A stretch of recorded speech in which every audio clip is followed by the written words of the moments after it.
लाल लाल खिला हुआ था। रामदास जी ने कहा कि तुम्हें कैसे मालूम, तुम्हें कैसे मालूम, तुम्हें कैसे मालूम? तब उसने कहा कि महाराज आप नहीं मानते हो तो मैं बता देता हूं, मैं कोई और नहीं, मैं हनुमान जी के रूप में आपके बीच बैठ करके कथा सुना रहा हूं, भेष बदल करके। मैं हनुमान हूं। रामदास ने कहा कि तुम हनुमान हो चाहे कोई भी हो, मेरे मुंह से वचन निकल गया कि अशोक वाटिका में फूल सफेद था तो सफेद था, मैंने जो कह दिया, अब मैं मुकर नहीं सकता, मैं अपनी वाणी को बदल नहीं सकता। हनुमान ने कहा कि अशोक वाटिका में मैं गया था, मैंने अपनी आंखों से देखा था कि वहां लाल लाल फूल खिले हैं। झूठे कहीं के, मक्कार कहीं के, आप तो यहीं बैठ करके किताब पोथी पढ़ करके कह रहे हो। मैं हनुमान हूं, मैं अपनी आंखों से वहां देखा था, मैं गया था अशोक वाटिका, मैं गया था लंका माता जानकी को ढूंढने के लिए। रामदास जी ने कहा कि तुम चाहे हनुमान हो चाहे कोई हो, हम अपनी वाणी पर अडिग हैं। मैंने कहा कि सफेद फूल खिला था, सफेद खिला था, सफेद खिला, तो मैं एक सफेद फूल ही कहूंगा। अब तो हनुमान जी तो गदा लेकर के तमतमा उठे।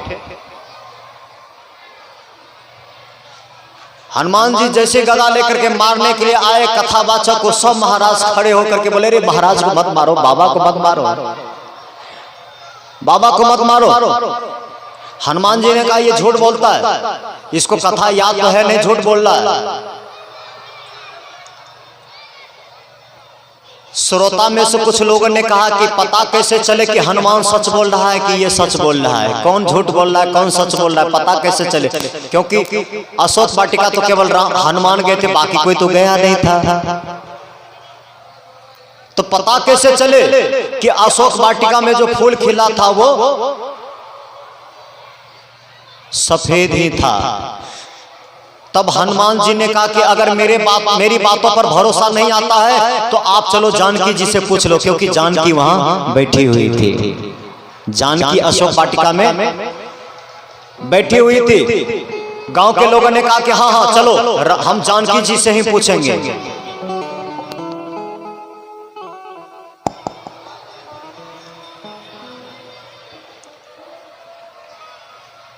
ध्यान रखें थोड़ा। तो सभी लोगों ने हनुमान जी के साथ, रामदास जी के साथ कहां गए? राम दरबार, राम जी के पास। जैसे ही राम दरबार पहुंचे तो भरत जी, नारद जी बिना की तार छेड़े हुए भगवान का नाम गा रहे थे।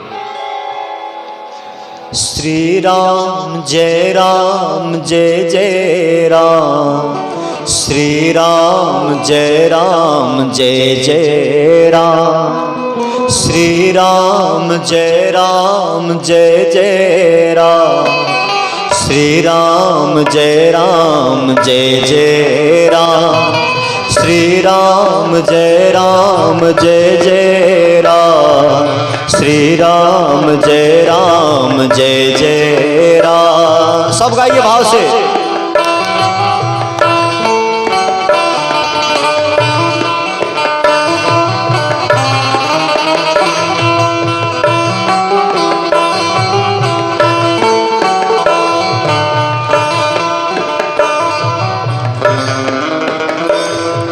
श्री राम जय जय राम, श्री राम जय जय राम, श्री राम जय जय राम, श्री राम जय जय राम, श्री राम जय जय राम, श्री राम जय जय राम। बोलो श्री राम जय जय राम, श्री राम जय जय। सब गाइए भाव से।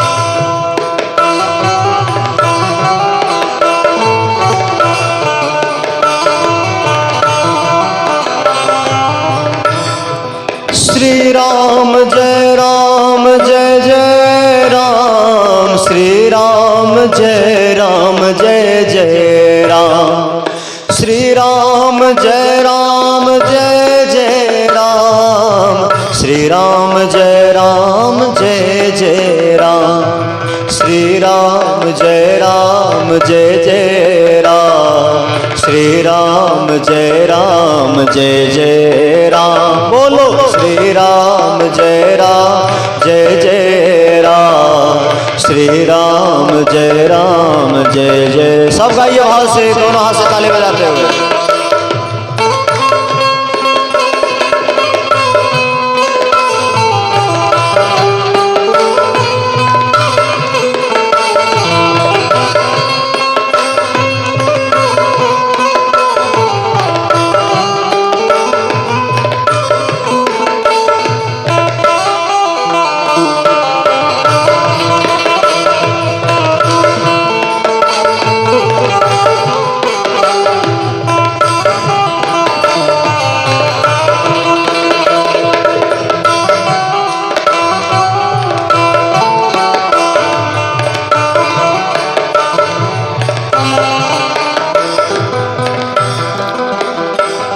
श्री राम जय जय राम, श्री राम जय जय राम, श्री राम जय जय राम। बोलो श्री राम जय जय राम, श्री राम जय जय राम, श्री राम जय जय राम, श्री राम जय जय राम।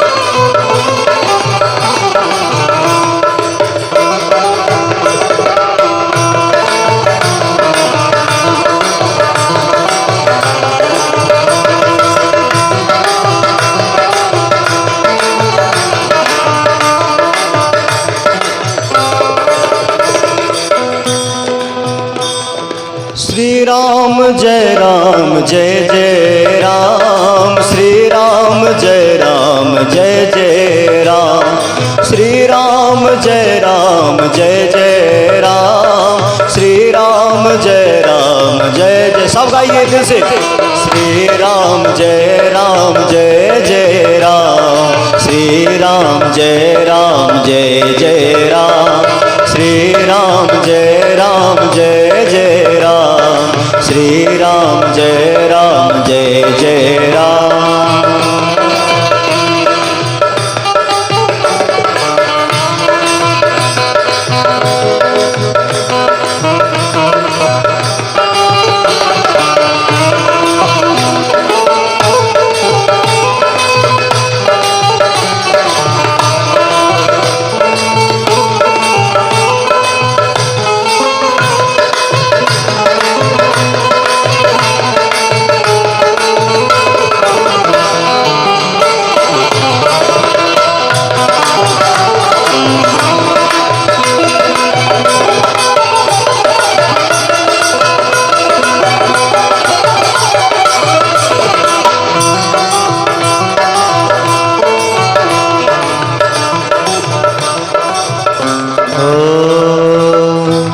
हरे श्री राम जय जय राम, श्री राम जय जय राम, श्री राम जय जय राम, श्री राम जय जय राम।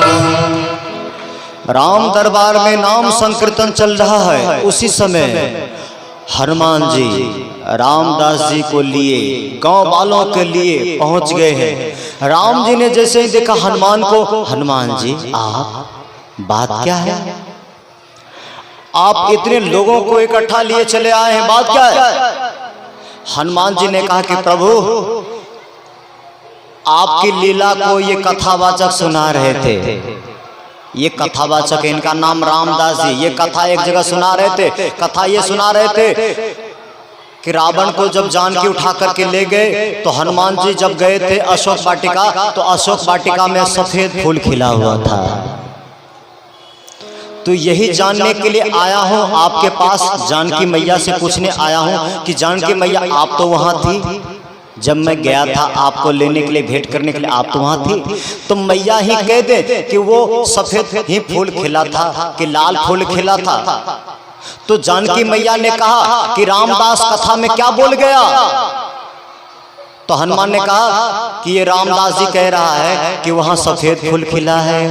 जानकी मैया ने कहा कि हे हनुमान तूने क्या कहा? हनुमान ने कहा कि हम तो बोल रहे थे कि लाल फूल खिला है। रामदास जी कह रहा है कि सफेद फूल खिला है और हनुमान जी कह रहा है लाल फूल खिला है। अब आप ही फैसला कर दीजिए कि फूल कौन सा खिला है। जानकी मैया मन ही मन सोच में पड़ गई, अब मैं क्या कहूं? अगर सच कहूं तो रामदास जी प्रसन्न होंगे और हनुमान जी निराश हो जाएंगे। ये मेरे पुत्र के समान है। और अगर झूठ बोलूं तो हनुमान जी प्रसन्न होंगे और रामदास जी उदास हो जाएंगे। जबकि दोनों मेरे ही भक्त हैं, दोनों ही मेरे प्रभु के भक्त हैं, तो दोनों को निराश करना ठीक नहीं। इसलिए जानकी मैया चुप हो गए, मौन हो गए, ना बोलेंगे ना। कितना बढ़िया संकेत है।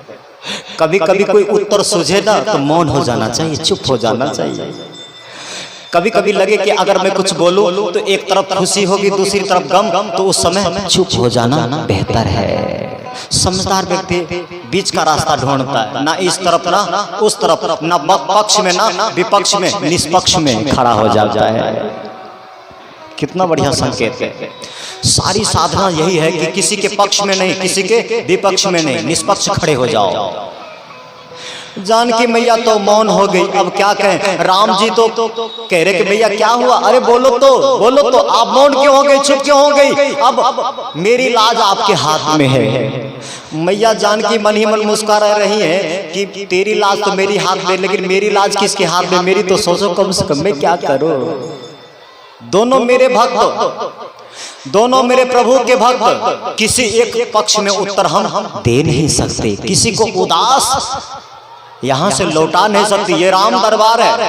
राम दरबार का अर्थ ही होता है जो रोता हुआ यहां से आता है उसका आंसू पोंछ करके यहां से हंसते हुए विदा करना राम दरबार का काम है। और यहां से हम उदास लौटाएं, ये बात उचित नहीं है। तो सीता मैया तो मौन हो गए, चुप हो गए। राम जी सोच में पड़ गए कि देवी जी बोल क्यों नहीं रही है। तो राम जी ने जानकी की तरफ देखा, जानकी ने राम जी की तरफ देखा, आंखों आंखों में कुछ इशारे हुए। राम जी समझ गए। दिल की बात दिलबर ही समझ सकते हैं। जिनसे हमारा प्रेम है, अगर उस तरफ हम आंख उठा करके भी देखें ना, तो हम क्या कहना चाहते हैं वो आंखों में साफ साफ दिखाई पड़ जाते हैं। जानकी ने आंख उठा करके देखा है, राम जी ने देखा तो समझ गए। मानो जानकी मैया ये कह रहे हैं कि प्रभु आप ही कुछ कहिए, आपके पास कोई उत्तर हो तो, लेकिन उत्तर इस तरह से दीजिए कि दोनों संतुष्ट हो जाए, कोई दुखी ना लौटे। तो राम जी ने कहा कि हे हनुमान तुम्हारा सवाल क्या है? हनुमान ने कहा कि प्रभु रामदास जी कह रहा है कि वहाँ सफेद फूल खिला है, जबकि मैं वहां गया हूँ, मैं गवाह हूँ, वहां फूल लाल लाल खिले हुए थे। तब राम जी ने कहा कि हे हनुमान बात ऐसी है, बात ऐसी है, बात कैसी है? भारी मुसीबत है, हमसे भी बोला नहीं जा रहा है। राम जी ने कहा कि बात ऐसी है कि हे हनुमान, जब तेरी माँ जानकी चोरी चली गई और जब तुमने सुना तो क्रोध में भावावेश हो गए थे, क्रोध में आ गए थे, और क्रोध में आने के कारण आंखों में खून भर गया था, आंखें लाल लाल हो गई थी।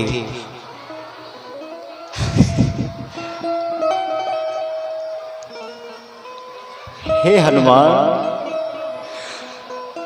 आंखें तुम्हारी लाल लाल हो गई थी, फूल तो वहां सफेद ही खिला था, लेकिन तुम्हारी आंखों में लाल लाल खून भर जाने के कारण वो फूल लाल लाल दिखाई पड़ रहा था। फूल तो सफेद ही खिला था, लेकिन तुम्हारी आंखों में लाल लाल खून भर जाने के कारण आंख में लाल लाल, आंख तुम्हारी लाल लाल हो गई तो लाल आंख से सफेद फूल को देखोगे तो लाल ही दिखाई पड़ेगा ना।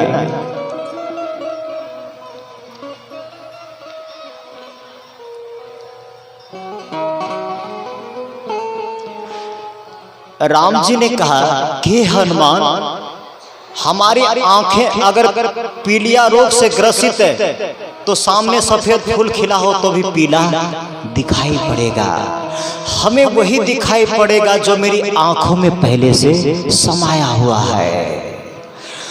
मां यशोदा को अपने लाला में भगवान दिखाई पड़ रहा है।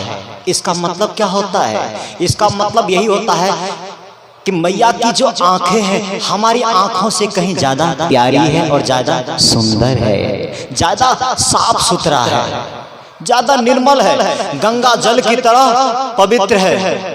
इसीलिए तो अपने बेटे में भगवान को देख रही हैं। आपको कभी दिखा है अपने बेटे में भगवान? दिख कैसे सकता है, दिख कैसे सकता है?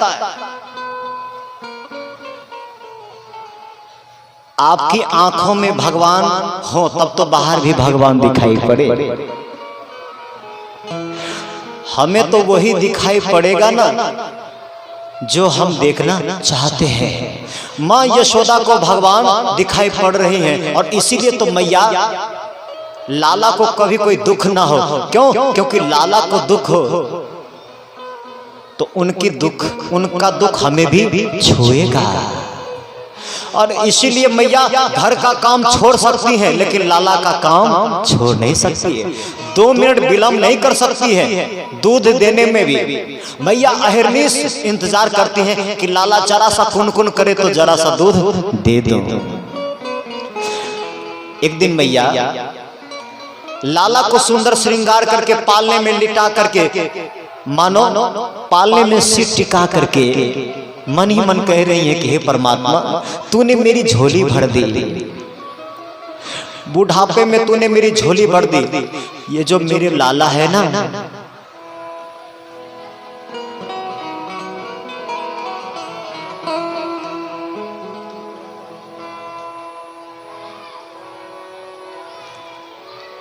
अरे यशोदा अकेले सजा बेली, बाबू के खिला बेली हो बबुआ तोहरा के अचरा में भरी के सोहरवा सोना बे हो बबुआ तोहरा के अचरा में भरी के सोहरवा सोना बे हो। अरे मैया आशीष देहली तोहरा के आजू के दिन मानो हो ललना बड़ा हो के करिहा उजागर कुल के तो नमा हो। अरे नंद बाबा आशीष देहली तोहरा के आजू के दिन मानो हो अपना गोदिया में, हो अपनी गोदिया में झूलवा झूलाइब आपन ललनमा हो। अरे अंगना में उतरल होई गगनमा के चनमानु हो ललना उतरल हमरे अंगनमा गगनमा के चनमा हो।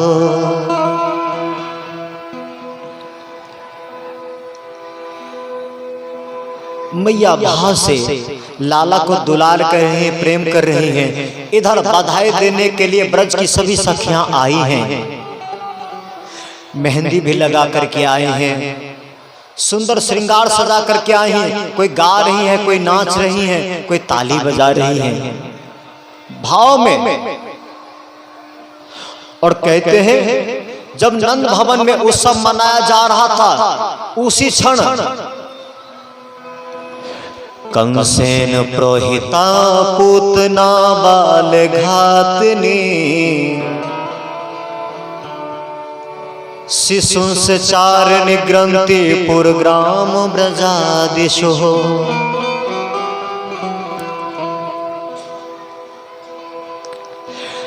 कंस ने पूतना को भेज दिया। पूतना पायल छनकाती हुई, पायल खनकाती हुई, कंगन खनकाती हुई, चूड़ी जो खन के हाथ में, चूड़ी खनकाती हुई, पायल छनकाती हुई धीरे धीरे पूतना घूंघट लगा करके आई हैं। यहां तक कि कल कथा मैंने सुना था।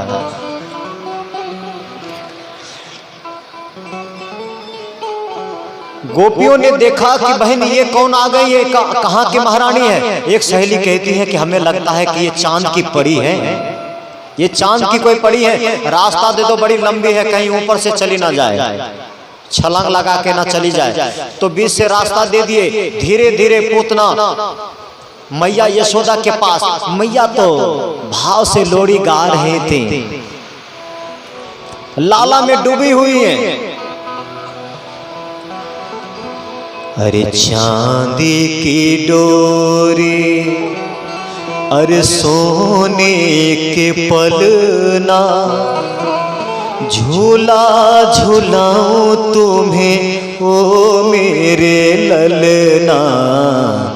चांदी की डोरी, अरे सोने के पलना, झूला झूलाऊं तुम्हें ओ मेरे ललना। मैं तेरी यशोदा, तू मेरा कन्हैया, झूला झूलाऊं तुम्हें हो मेरे ललना। चांदी की डोरी, सोने के पलना, झूला झूलाऊं तुम्हें हो मेरे ललना। चांदी की डोरी।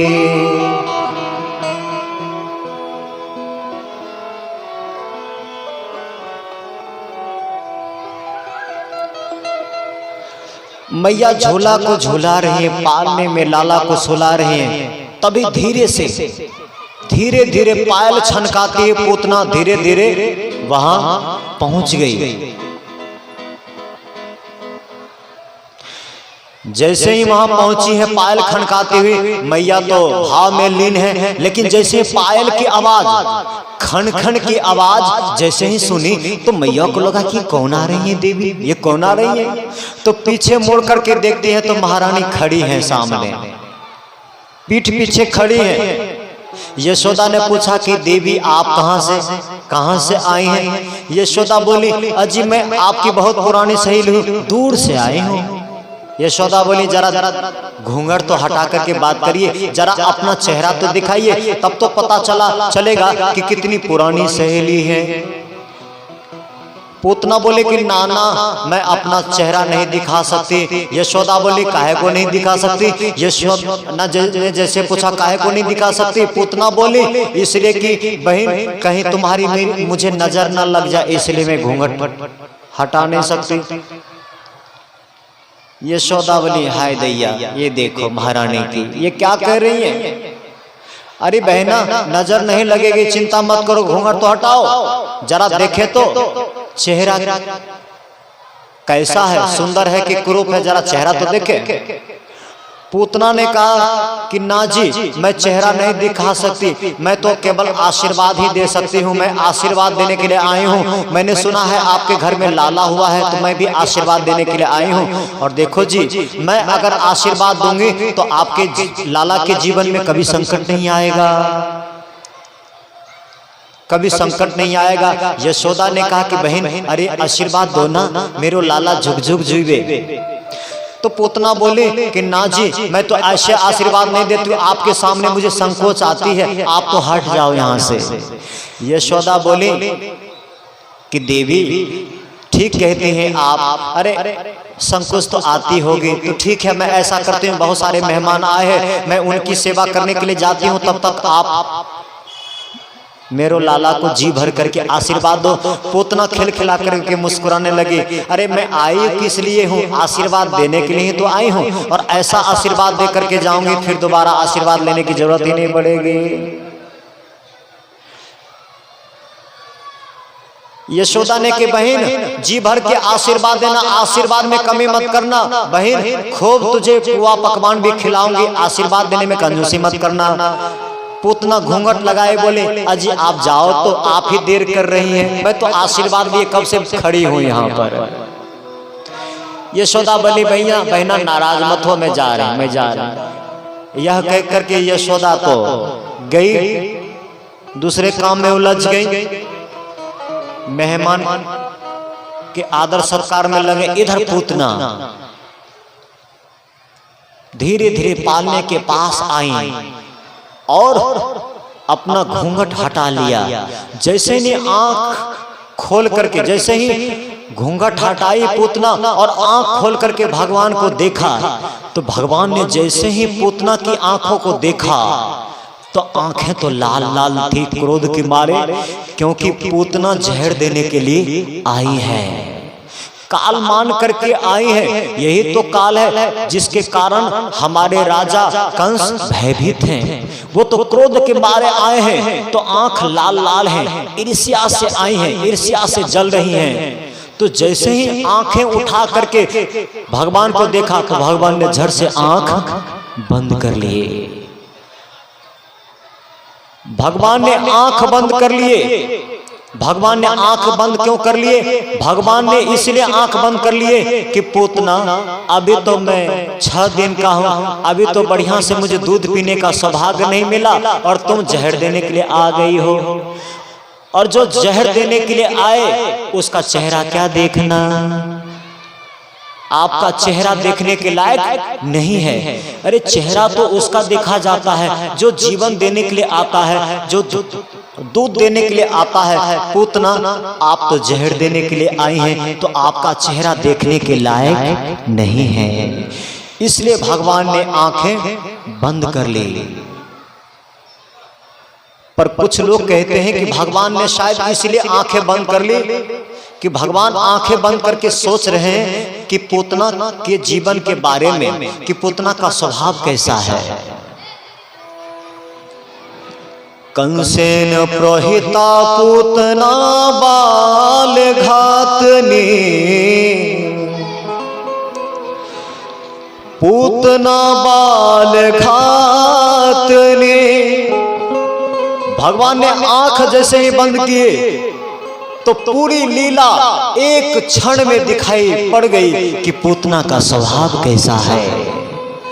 पूतना ने ना जाने कितने बालकों का हत्या की है। वो निर्दोष बालक जिनका कोई कसूर नहीं है, तो भगवान सोच रहे हैं कि उन सब का कोई कसूर नहीं था, उन सब की गति कैसी होनी चाहिए, उसके बारे में सोच रहे हैं कि पूतना ने नाहक उसको मृत्यु दी है। तीसरी बातें जितने संत हैं उतने भाव। एक संत कहते हैं कि भगवान शायद इसलिए आंख बंद कर रहे हैं क्योंकि बाल कृष्ण का स्वभाव है माखन खाना, मिश्री खाना, दूध पीना, दही खाना, जहर पीने का स्वभाव भगवान का नहीं है। बाल कृष्ण का स्वभाव है माखन मिश्री खाना, तो भगवान आंख बंद करके मानो अपने मित्र को पुकार है कि मित्र संकट की घड़ी में आप आ जाओ, क्योंकि जो संकट में साथ दे वही तो मित्र होता है। मेरा स्वभाव नहीं है जहर पीने का, हे महादेव आप कहां हो, आप आ जाओ। भगवान आंख बंद करके मानो महादेव को पुकार रहे हैं, भोले बाबा को पुकार रहे हैं। क्यों? क्योंकि महादेव का स्वभाव ही है कि महादेव को कोई जहर भी दे देना तो हंस करके स्वीकार कर लेते हैं।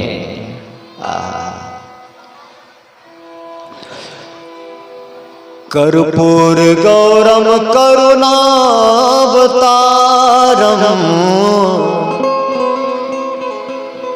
संसार सारम भुजगेन्द्रहारम सदा वसंतम हृदयारविंदे भवम भवामि सहितम नमामि। भगवान ने आंख बंद करके कहा कि हे महादेव आप कहां हो।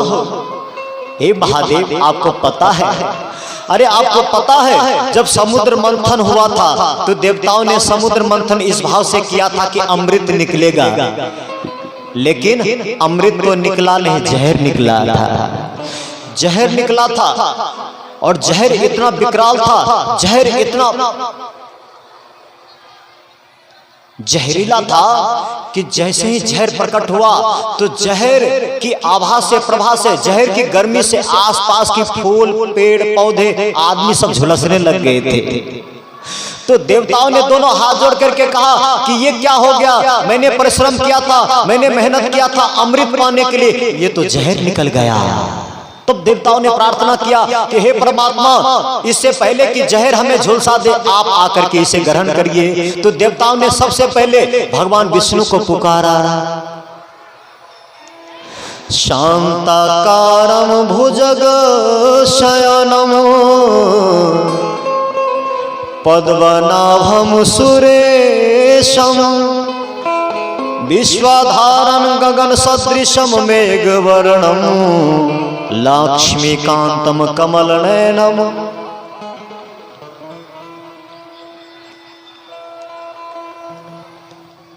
ध्यान आगे क्या है भगवान जाने।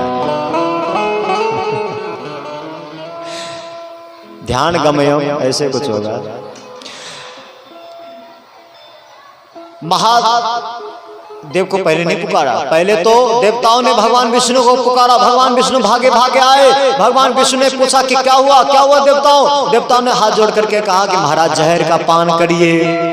भगवान विष्णु बोले कि नाना अरे मैं जहर पी लिया, अगर मुझे कुछ हुआ तो मेरी देवी की देखभाल कौन करेगा। अरे मेरी पत्नी के बारे में तो सोचो, मेरी लक्ष्मी कहां जाएगी, वो तो विधवा हो जाएंगी। मैं मरना नहीं चाहता। भगवान विष्णु ने जैसे जहर का नाम सुना उल्टे पांव लौट गए। भगवान विष्णु से सोचा कि भाई जहर कौन पिएगा, भाई जहर कौन पीता है, लौट गए। तब देवताओं ने सोचा कब किसे पुकारो, तब उन्होंने कहा कि ब्रह्मा को पुकारो, ब्रह्मा को पुकारो। तो देवताओं ने ब्रह्मा को पुकारा कि हे ब्रह्मा जी आ जाइए, आ जाइए, आप सृष्टि की रचना करने वाले हैं, आप आ जाइए, मैंने भी रचना की है, देखिए क्या हो गया है। ब्रह्मा जी भागे भागे आए। ब्रह्मा जी ने पूछा कि क्या हुआ मित्र। देवताओं ने कहा कि लीजिए क्या हुआ, देखिए क्या हुआ, इसको पी जाइए। ब्रह्मा जी ने कहा कि ये क्या है, ये क्या है, चाय है कि कॉफी है, चाय है कि कॉफी है कि। देवताओं ने कहा कि महाराज मैं वो बोलूंगा नहीं, नाम बोलूंगा नहीं, क्योंकि नाम मैंने विष्णु को बताया तो विष्णु भाग गया। अगर कहीं नाम बता दो तो कहीं ऐसा ना हो कि आप भी उल्टे पांव भाग जाए। तो ब्रह्मा जी ने कहा कि भैया किसी को कुछ देना हो तो पहले वो अगर पूछेगा कि ये क्या है तो बताना तो पड़ेगा, क्योंकि आदमी पर भरोसा नहीं कि पता नहीं उसमें क्या मिला करके दे दे। तो देवताओं ने कहा कि महाराज आप नहीं मानते हो तो ये बता देता हूँ, ये जहर है, जहर है, जहर है। ब्रह्मा ने कहा दुष्ट, ये जहर कौन पिएगा, अगर मैंने जहर पी लिया तो मेरी देवी सरस्वती को कौन देखभाल करेगा। मेरी सरस्वती के बारे में तो सोचो। देवताओं ने कहा कि महाराज उसकी चिंता मत करो, हम देखभाल कर लेंगे। ब्रह्मा जी ने कहा मुझे नहीं पीना, वो लौट गया। अब देवताओं ने कहा कि अब क्या करें, अब तो बस अंतिम रह गया महादेव, अब तो उसी को पुकारो। देवताओं को तो भरोसा नहीं था कि बाबा कहीं जहर पिएगा, ये भी मना कर देगा। लेकिन देवताओं के पास कोई चारा नहीं था, तो अंतिम आवाहन महादेव को किया। अरे चली अइहा हो भोला हमारो आंगनवा,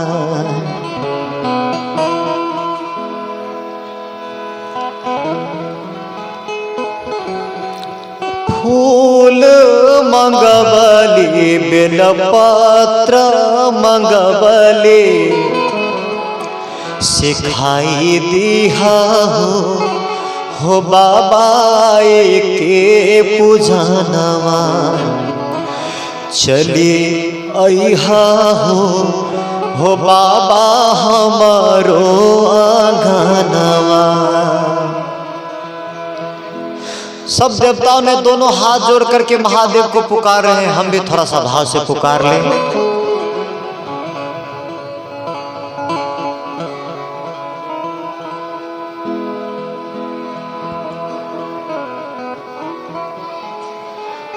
हो भोले बाबा हो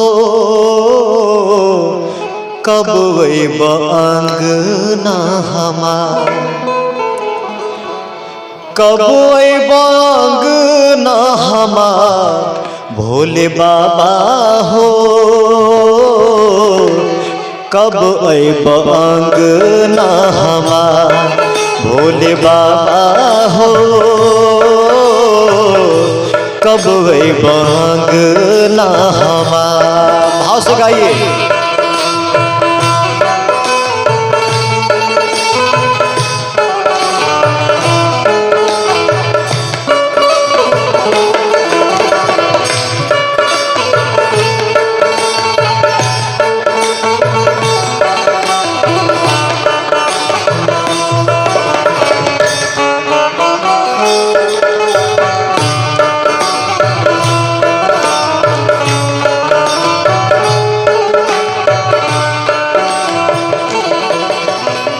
देवताओं ने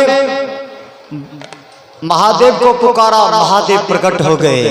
देवताओं ने दोनों हाथ जोड़ लिए कि हे महादेव, अब आप ही के हाथ में है सब कुछ। महादेव ने कहा कि बात क्या है, तुम लोग इतने उदास क्यों हो, मुंह क्यों लटकाए हुए देवताओं, तुम्हें तो प्रसन्न रहना चाहिए, बात क्या है। देवताओं में से एक कहा कि महाराज बड़ी मुसीबत है, बोले बिना रहा नहीं जाता है, रहे बिन बोला नहीं जाता है, बोलूं तो मुसीबत, ना बोलूं तो मुसीबत। महादेव ने कहा कि हमसे छुपा मत, खोल दो पर्दा, सब पर्दा खोल दो, बोलो क्या बात है। तो एक देवता ने झिझकते हुए कहा कि महादेव अरे ये देखिए समुद्र मंथन हुआ, जहर निकला, इसको कौन पान करेगा। महादेव ने कहा कि पागल, इतनी छोटी सी बात के लिए तो उदास हो रहा था, तू चिंतित हो रहा, ला मैं पी लेता हूं। देवताओं ने पूछा कि महाराज आप जहर पिएंगे मर जाएंगे, आपकी पत्नी। भोले बाबा ने कहा अभी मेरी शादी कहाँ हुई है, अभी तो हम कुंवारे हैं। तब देवताओं ने कहा कि महाराज कोई हर्ज नहीं, पर बाबा को तो पी ही लेना चाहिए, बाबा को तो ऐसा होना ही चाहिए, दूसरों का परोपकार करना बाबा का ही काम होता है। महादेव ने कहा कि हाँ, जब जहर देने की बारी तो मेरी, जब अमृत आएगा तो तुम एक बार भी नहीं पुकारोगे, महादेव आप भी आ जाओ। महादेव ने कहा कि लाओ, कहाँ है जहर। देवताओं ने कहा कि जल्दी से दो उठा करके। जैसे उठा करके दिया कटोरा में, कहते महादेव गट गट पी गए, महादेव को कुछ नहीं हुआ। सवाल उठता है कि महादेव को क्यों नहीं हुआ, अरे हम जहर पिएंगे तो मर जाएंगे, महादेव क्यों नहीं मरा। बड़ी राज की बात है, महादेव जहर पिया फिर भी नहीं मरा, बात क्या है।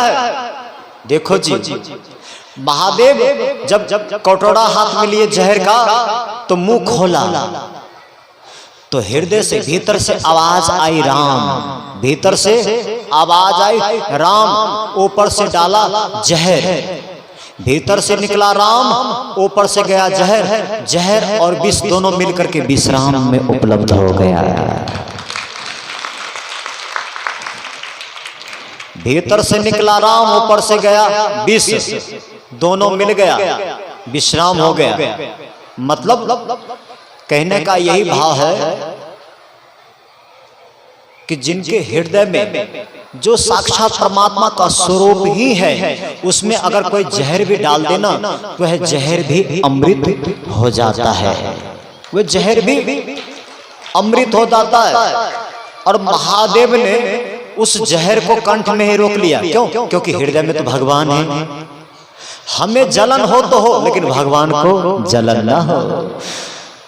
तो महादेव ने जहर को कंठ में रख लिया, तो जहर का रंग होता है नीला, इसलिए भगवान शिव का कंठ हो गया नीला।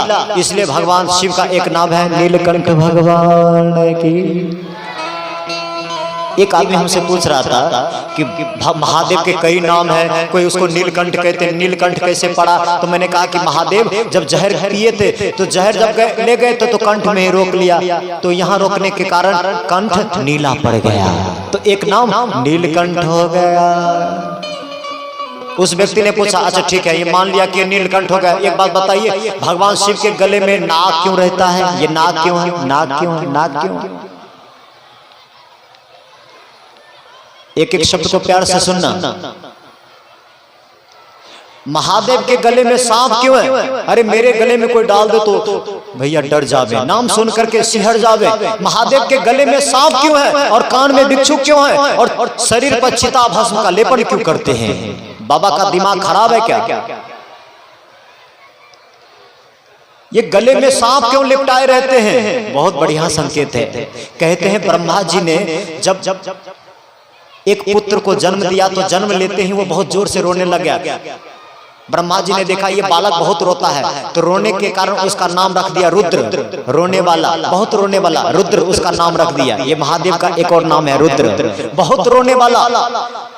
तो जैसे ही वो बहुत रोने लग गया तो ब्रह्मा जी ने कहा कि बहुत रोता है मेरा लाला, इसका नाम रख दो रुद्र। ये रुद्र जब बड़ा हुआ तो महादेव ने कहा, ब्रह्मा जी ने कहा कि हे रुद्र तुम भी कुछ बनाओ, तुम भी कुछ बनाओ। तो ब्रह्मा ने जैसे ही अपने पुत्र को कहा कि तुम भी कुछ बनाओ, तो भगवान शिव बनाने, रुद्र भगवान गए बनाने के लिए, तो क्या क्या बनाए? सांप बिच्छू बना करके रख दिए, भूत प्रेत बना करके रख दिए। भूत प्रेत को देख करके ब्रह्मा जी कांपने लगे, बोले कि बस बस बस बस, अब ज्यादा मत बनाओ, ज्यादा मत बनाओ। तुम्हारा प्रोडक्ट मैंने देख लिया, पास नहीं हुआ। तुम्हारा प्रोडक्ट देख करके हमें डर लगता है, तो दुनिया की क्या हाल होती है, बस रहने दो।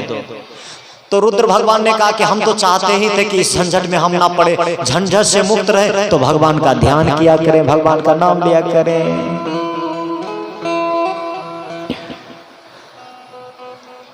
तो महादेव ने, रुद्र भगवान ने सांप बिच्छू को जन्म दिया। और कथा है कि एक बार सांप बिच्छू, सांप एक जंगल में रहता था। उसी जंगल में एक लकड़हारा काटने के लिए गया लकड़ी, तो सांप को देखा, उसने डंडे से उठा करके खूब पिटाई की, उसकी खूब धुलाई की, तो वो सांप लहू लुहान हो गया, खून बहने लगा, रोने लग गया। वो सांप सरकते हुए किसी तरह बगल में मंदिर के पास गए और मानो भगवान शिव से कह रहा है कि हे महादेव आपने हमें जन्म दिया, मैं आपका पुत्र हूँ, मुझे भी जीने का अधिकार है, मुझे भी जंगल में रहने का अधिकार है। लोग मुझे देखते हैं डंडे से पिटाई कर देते हैं, मैं कहाँ जाऊँ? मैं हार करके आपकी शरण में आया हूँ, आप ही कुछ करिए। महादेव प्रकट हो गए। महादेव ने कहा कि तुम चिंता मत करो, जब दुनिया के लोग जिसे ठुकरा देते हैं और ठोकर खा करके, दुनिया की ठोकर खा करके, हार करके जब मेरी शरण में कोई आता है तो उसे उठा करके गले का हार हम बना करके पहन लेते हैं। भगवान शिव ने कहा कि अच्छा हुआ कि दुनिया के लोगों ने तुम्हारी सेवा कर दी, तुम्हारी सेवा नहीं होती, पिटाई नहीं होती, तो तुम मेरे पास नहीं आते। क्यों? क्योंकि दुख में राम राम सब कोई कहे, दुख में राम राम सब कोई कहे, सुख में कहे ना को। जो सुख में राम राम कहे तो दुख काहे हो। जब व्यक्ति के जीवन में सुख आता है तो भगवान का नाम भूल जाता है। जब व्यक्ति के जीवन में दुख आता है तब वो मेरी शरण में आता है। तुम्हें दुख हुआ, तुम जब तक स्वस्थ थे तब तक तुम मेरी तरफ नहीं आते थे। आज जरा सा दुख हुआ, जरा सा खून बह रहा है, दर्द हो रहा है तो मेरे पास आ गए। और जो मेरी शरण में आ जाता है, और देखो तुम मेरी शरण में आए हो, चिंता करने की अब कोई बात नहीं। अब हम तुम्हें उठा करके गले का हार बना लेंगे, अब हम तुम्हें गले में ही लिपटाए रखेंगे। महादेव ने सांप को गले में लिपटा लिया। भगवान शिव ने कहा कि चिंता मत करो, तुम मेरे गले में रहोगे, निश्चिंत रहोगे।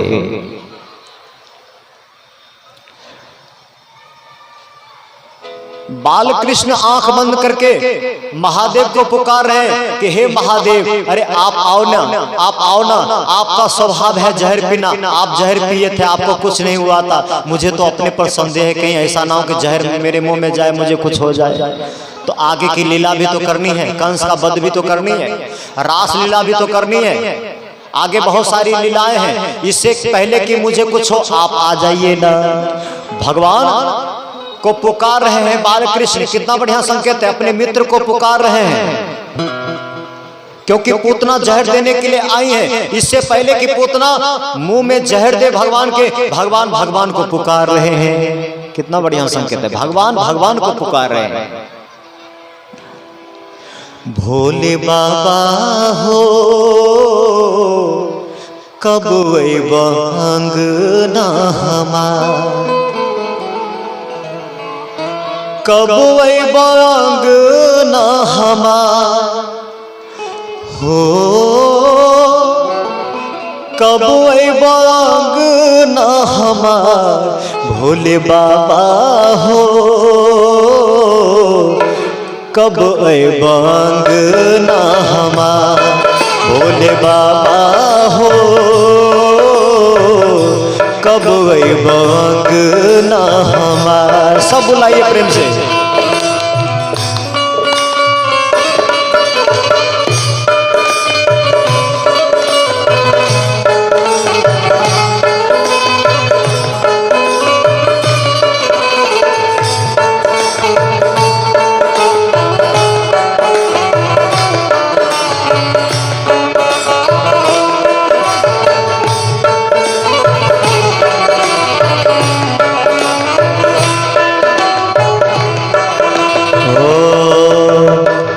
कब अंगना हमार हो, कब अंगना हमार। भोले बाबा हो। सब बुलाइए अपने आंगन में। देखो जी, मैं गाता हूँ अपने लिए गा रहा हूँ, मैं खाता हूँ मेरा पेट भरेगा। आप गाएंगे आपके लिए होगा, आप खाएंगे आपका पेट भरेगा। आप ऐसा ना सोचे कि मैं गाऊंगा तो मेरा एहसान होगा बाबा पर। बाबा पर क्या एहसान होगा, मैं गा रहा हूं अपने लिए, आप गाएं अपने लिए, इसलिए भाव से गाएं। भोले बाबा हो कब अंगना हमार। भोले बाबा हो कब अंगना हमार।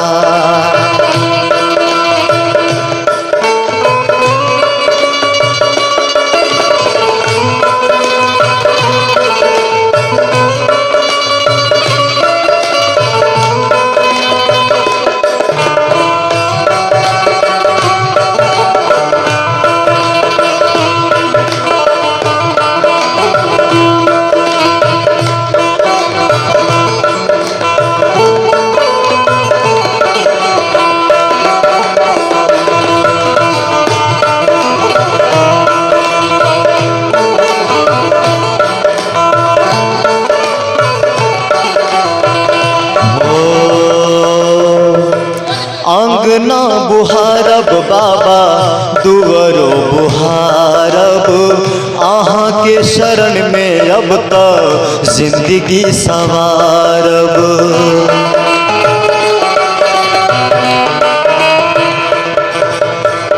अंगना बुहारब बाबा दुवरो बुहारब, आहा के शरण में अब तो जिंदगी संवारब।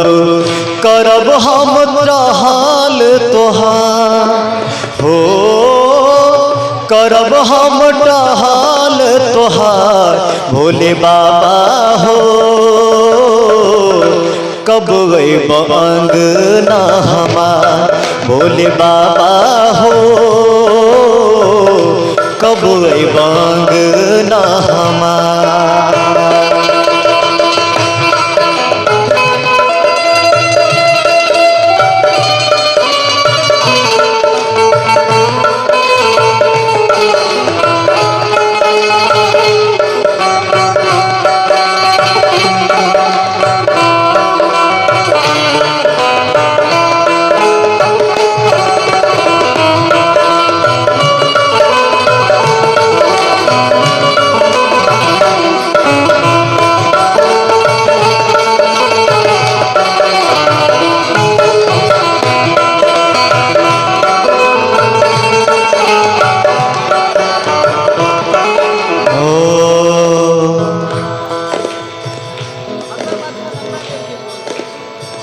अंगना बुहारब बाबा दुवरो बुहारब, आहा के शरण में अब तो जिंदगी संवारब।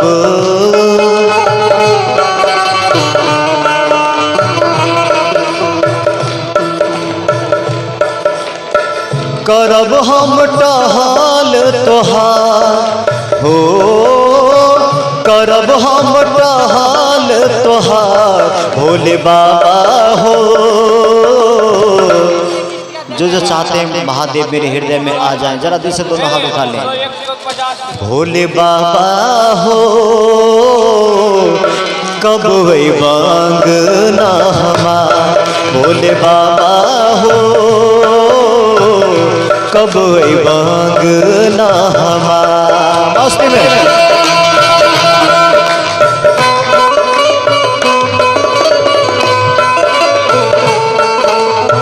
Hello check. जलधर मंडल जी, आप मैया के दरबार में आने का कष्ट करें।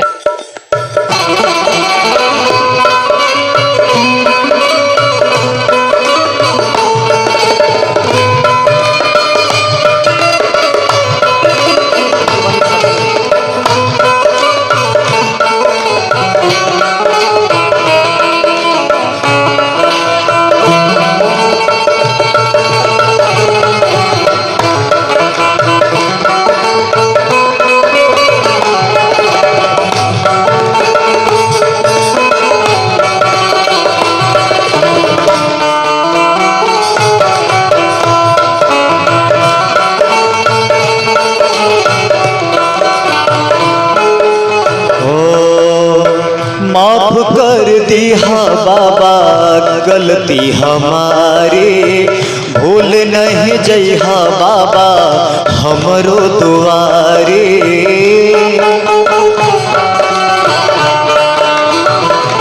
हो माफ कर दिया बाबा गलती हमारी, भूल नहीं जइहा बाबा हमरो दुआरे। हरे लजियारा हमार हो, हरे लजियारा हमार भोले बाबा हो कब वही मांगना हमार, भोले बाबा हो कब वही मांगना हमार। बोले महादेव की आओ से बुलाइए।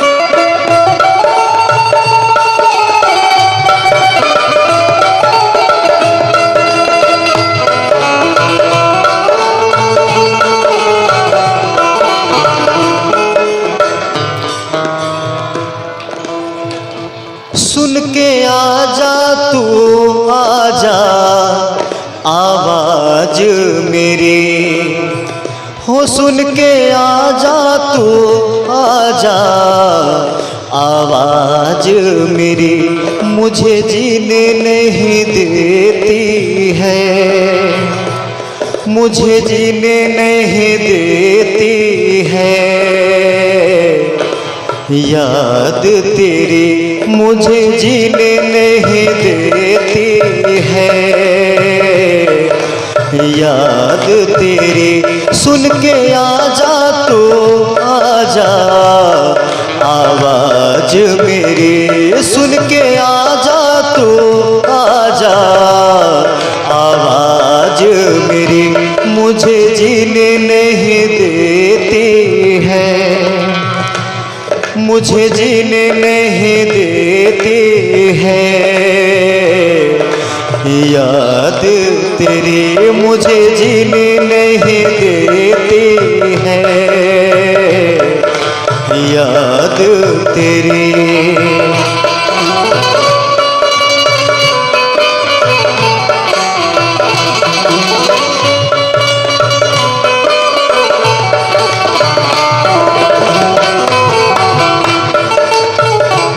क्या बात है।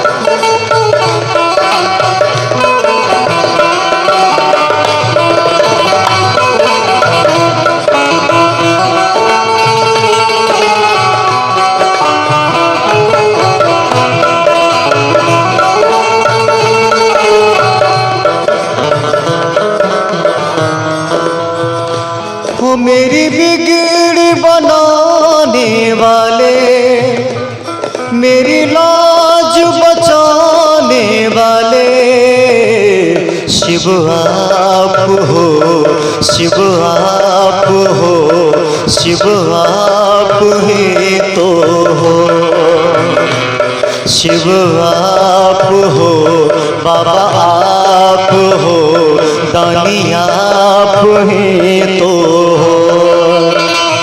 मेरी लाज बचाने वाले, मेरी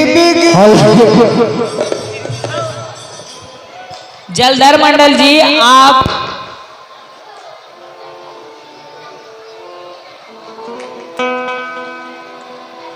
हो, मेरी लाज बचाने वाले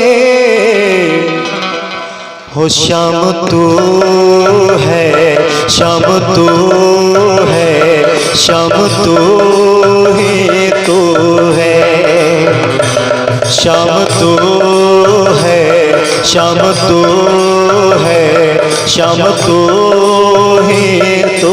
सब बुलाइए भाव से।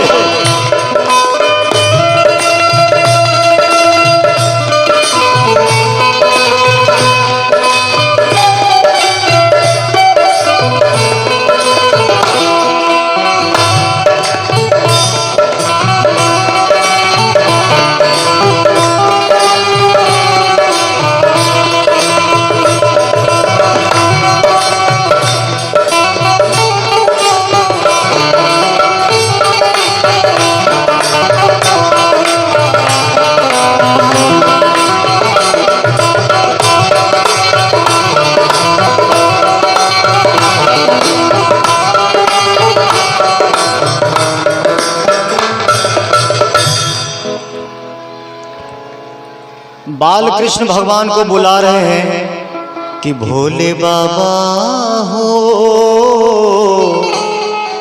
कब वे बहंगना हमारा। और जैसे ही बाल कृष्ण ने महादेव को पुकारा, महादेव आ गए, हृदय में समा गए हैं। और पूतना ने क्या किया? भगवान को गोद में उठा लिया, भगवान को गोद में उठा लिया।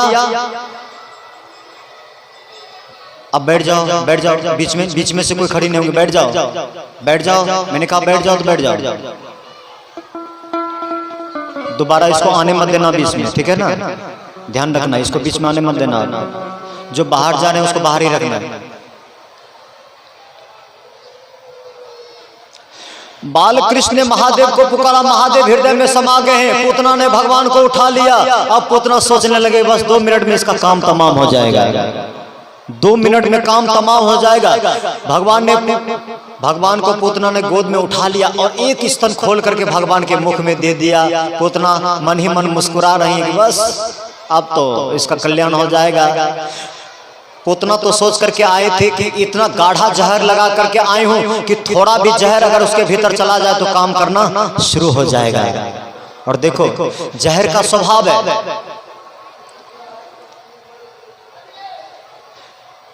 ए भैया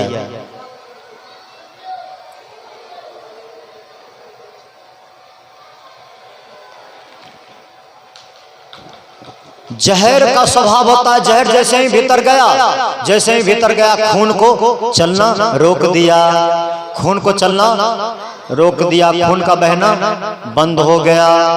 और कहते हैं कि भगवान ने धीरे धीरे सब जहर पी लिया।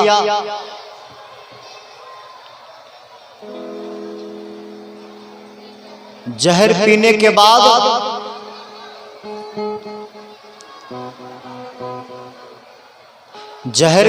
बाद धीरे धीरे भगवान ने दूध को पीना शुरू कर दिया। जब सब दूध पी लिया तो अंत में भगवान ने श्वास को पीना शुरू कर दिया। श्वास जो हम लेते हैं ना, भगवान ने उसको भी पीना शुरू कर दिया। और जब भगवान ने श्वास को पीना शुरू कर दिया, भगवान ने जैसे ही श्वास को पीना शुरू कर दिया, पूतना का दम घुटने लग गया। पूतना का दम घुटने लग गया। पूतना का जैसे ही दम घुटने लगा, कहते हैं पूतना छटपटाने लगी, पूतना चिल्लाने लगी, अरे कन्हैया छोड़, अरे माधव छोड़, अरे लाला छोड़, अरे छोड़ छोड़ छोड़। कन्हैया बोली कि पूतना हम तो खुद ही आपको पकड़ने के लिए गए नहीं थे, आप खुद ही पकड़वाने के लिए यहाँ आई हैं, आप खुद ही मुझ में उलझ गई हैं, आप खुद ही मुझ में उलझ गई हैं। पूतना मौसी आप खुद ही आ करके मुझ में उलझ गई हैं, मुझे पकड़ ली हैं, हम तो पकड़ने के लिए नहीं गए, तो आप ही पकड़ने के लिए आई हैं। और एक बात याद रख पूतना, जो एक बार मुझे पकड़ने के लिए आता है और जब हम उसे एक बार पकड़ लेते हैं तो हम ठिकाने लगा करके ही छोड़ते हैं, हम ठिकाने लगा करके ही छोड़ते हैं। और पूतना हम तुम्हारा ठिकाने लगा करके ही छोड़ेंगे। पूतना तो चिल्लाने लगी, कन्हैया छोड़, माधव छोड़, लाला छोड़। पर भगवान ने श्वास को पी लिया और जैसे ही श्वासों को पिया, पूतना का दम घुटा, पूतना धाम से नीचे गिर पड़ी। पूतना का शरीर ब्रज के 84 कोस में फैल गया। कहते हैं पूतना का शरीर जब गिरा था तो विशाल विशाल वृक्ष गिर गए थे। पूतना का कान गिरा था कानपुर में जाकर के, हाथ गिरा था हाथरस में जाकर के, पूरा शरीर ब्रज के 84 कोस में फैल गया। यानी 21 किलोमीटर में फैल गया उसका पूरा शरीर। इसका मतलब क्या हुआ? इतना विकराल चेहरा था ना। इस संसार में 2 तरह के व्यक्ति हैं, एक तो बहुत बुरे होते हैं या तो बहुत अच्छे होते हैं। जब बहुत बुरा आदमी मरता है तो उसकी दूर दूर तक नाम फैल जाता है, और जब कोई अच्छा व्यक्ति मरता है तब उसका भी नाम दूर दूर तक फैल जाता है। बुरा करने वाले की बुराई दूर दूर तक फैल जाती है और अच्छा करने वाले की अच्छाई दूर दूर तक फैल जाती है। इसका एक गहरा मनोवैज्ञानिक अर्थ है। ब्रज के 84 कोस में फैल गया। पूतना जैसे ही मरी दूर दूर तक समाचार पहुंच गया और दूर दूर से लोग देखने के लिए आए, दूर दूर से देखने के लिए आए। भगवान पूतना की छाती पर अभी भी खेल रहे हैं, नाच रहे हैं, मानो कुछ हुआ नहीं है। कितना बढ़िया संकेत है। जहर देने के लिए पूतना आई थी, मारने के लिए पूतना आई थी, मारने का भाव पूतना के हृदय में था।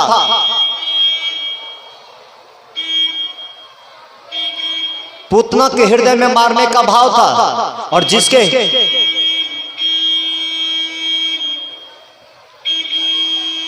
हृदय में मारने का भाव होता है, जिसके हृदय में मारने का भाव होता है ना, ध्यान टूटता है ना, ध्यान जाता है ना। अब सोचो, आप सुनने वाले हैं, आपका ध्यान इधर उधर चला जाता है, तो मुझे तो सोचो